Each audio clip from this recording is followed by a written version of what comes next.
Et on va revenir sur ces images assez incroyables qu'il faut décrypter avec vous en plateau.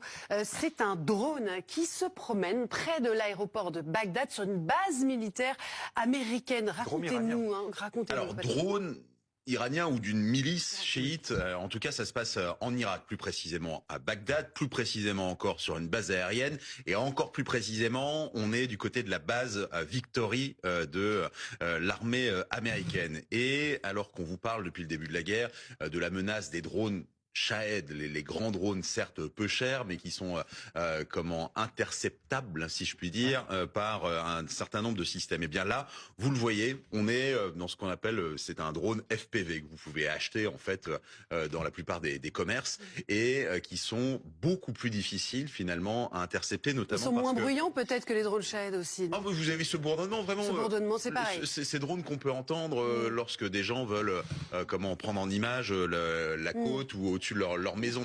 Avec en plus, on n'a pas toutes les spécificités, mais il semble qu'il soit philo-guidé, c'est-à-dire qu'il y a une fibre optique, ce qui fait qu'il n'y a pas d'onde. Et donc, vous pouvez avoir un fusil brouilleur, eh bien, vous n'arriverez pas à l'intercepter. La seule façon d'intercepter, ce serait de mettre des comme sur la plupart des routes dans l'est ukrainien désormais, pour éviter d'avoir ces drones. Et donc, il y a un danger qui est très fort, qu'on a déjà matérialisé sur d'autres terrains, pas théâtre, mais lorsque les militaires en France vous parlent de la menace drone, c'est de ça que l'on parle. C'est pas d'avoir des drones Shahed qui arriveraient sur la base de l'île Longue. C'est bien d'avoir ça.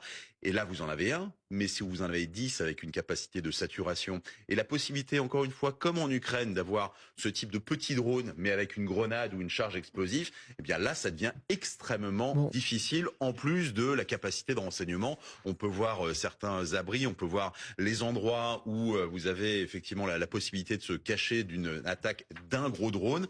Et au final, là, on va arriver avec la fin de la transmission. Pourquoi ? Parce qu'il y a eu explosion.